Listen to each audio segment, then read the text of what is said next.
Hello, provider associates of the Align Orthodontic Network. Um, we have to come up with a name for our group. There's a lot of groups around the country with this initiative that just started, and the mentors have been in their own chat, and everyone's telling me the name of their group. So that's for another time. But I just want to show you a principle that I use in a lot of cases. This case you'll recognize. It's actually a young guy with severe wear, lower crowding. We want to procline that for sure because we know the teeth are leaning inward, um, and the upper has to go along for the ride with that. And when I sent the case in, we end up with space around the laterals. So he has a bolt-in deficiency. And I always find this kind of cool how you can go to Bolton and you can sort of see it.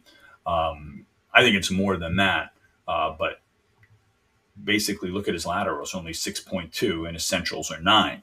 Normal for, I think for a 9mm centrals would be maybe 7.5 for the laterals. And you can actually see he must have had peg laterals because you can see the bonding on those teeth. And so I want to show you nothing to do with the Bolton discrepancy. I may end up doing lower IPR and eliminating that space, I'm not sure. But here's the upper arch. Now, look at the movement of these teeth. Now, this is certainly not a difficult thing to accomplish with Invisalign or braces. But if you notice, especially, let's say, the upper right lateral, look at how it's moving forward so bodily. Look at the gingival margin aspect there. Now, you could say that that's maybe overcorrection for a tendency to tip, but when you have movements that are such a small magnitude, you don't have to worry about that. So watch how I modify these.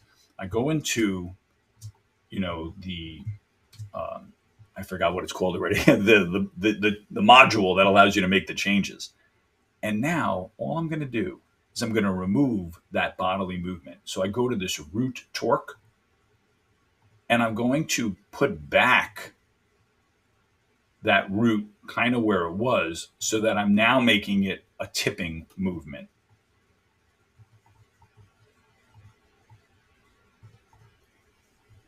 Okay, so now,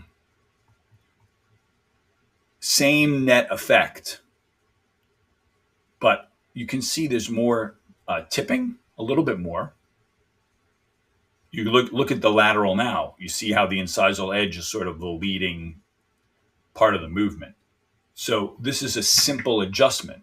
And by the way, it might even affect the degree of overjet the patient might have. I didn't show you how it was before, but you actually will play out. Not only will you have maybe more accurate movements because that's the tendency. You want the tooth to fit in the aligner. But sometimes if you plan too much bodily movement in your clinch check and you don't recognize it and it doesn't play out, it could lead to anterior prematurities. I remember I once did a decompensation in a surgical case where I tried to avoid extractions in the upper arch, and they had the crowding move with a bodily movement. So at the end, the incisal inclination looked good on paper. But what it ended up happening is the teeth flared more forward than the clinch check showed. And so you're an orthodontist. You have to kind of know how teeth move. And round wires can get us very far. And this result right here for this patient still looks fine with the more of a movement at the crown versus the root.